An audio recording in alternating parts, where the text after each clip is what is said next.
હવે રાજકોટથી મયુર સોની જોડાઈ ગયા છે। જે મયુર કહેવાય ને કે સૌરાષ્ટ્રનું એપિસેન્ટર રાજકોટ અને રાજકોટની રાજનીતિ હંમેશા ચર્ચામાં રહી છે અને જ્યારે જ્યારે પરિવર્તન રાજનીતિમાં આવ્યું છે ત્યારે રાજકોટની ભૂમિકા ક્યાંક ને ક્યાંક હોય જ છે એની।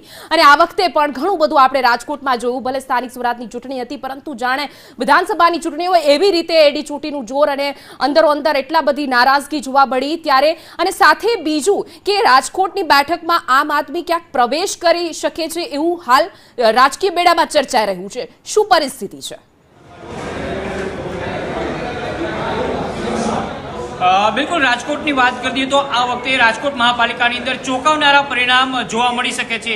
ગત વખતે 68 બેઠક ઉપર બીજેપીએ વિજય મેળવ્યો હતો અને એકમાત્ર 15 નંબરનો વોટ છે તેને પોતાનો ગઢ તરીકે કોંગ્રેસે સ્થાપિત રાખ્યો હતો। આ વખતે 15 નંબરની અંદર પણ કાટેકી ટક્કર જોવા મળી શકે છે।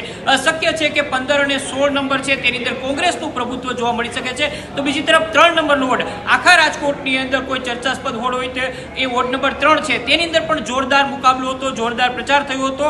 તમામ પ્રકારના કાવાદાઓ ત્યાં થયા હતા। એટલું જ નહીં પરંતુ 3 નંબરના વોટની અંદર બંને પક્ષે સક્ષમ ઉમેદવારો હતા। 3 નંબરનું પરિણામ શું આવે છે એ પણ જોવાનું રહેશે। વોર્ડ નંબર 1 થી લઈને 6 સુધીનો જે મતગણતરીનો પ્રારંભ છે એ ચૌધરી હાઈસ્કૂલના બે અલગ અલગ કાઉન્ટિંગ સેન્ટરની અંદર કરવામાં આવ્યો છે। હું તમને સીધા દ્રશ્યો ઈવીએમના બતાવીશ કારણ કે અહીંયા ઈવીએમનો જે સ્ટ્રોંગ રૂમ છે તે ખોલી નાખવામાં આવ્યો છે અને આ મશીનો છે એ રાહ જોઈ રહ્યા છે કે જ્યારે એમને અહીંથી લઈ જવામાં આવે કાઉન્ટિંગ સેન્ટરની અંદર, ત્યારબાદ આ મશીનો ખોલી અને ઉમેદવારોનું ભાવિ છે એ ખુલશે। મહત્વની વાત હિના એ છે કે સૌરાષ્ટ્રનું પાટનગર રાજકોટ છે અને અહીંયાથી પરિવર્તન અથવા તો પુનરાવર્તનનો પવન છે તે ફૂંકાતો હોય છે।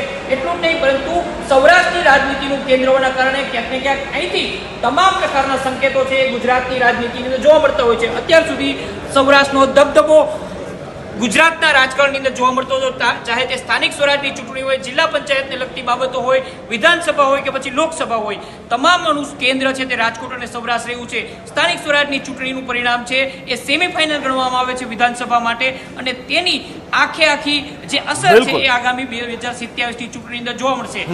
આમ આદમી પાર્ટીની તમે વાત કરી હતી તો ચોક્કસ 2021ની અંદર જે પ્રકારનું પરફોર્મન્સ થયું હતું એ જ પરફોર્મન્સ કદાચ આ વખતે જોવા મળશે કે વોર્ડ નંબર 4 છે એ આમ આદમી પાર્ટીનો ગઢ કહેવામાં આવે છે, ત્યાંથી કંઈક ચોંકાવનારા પરિણામ અને આશા આમ આદમી પાર્ટીને રાખવામાં આવી રહી છે।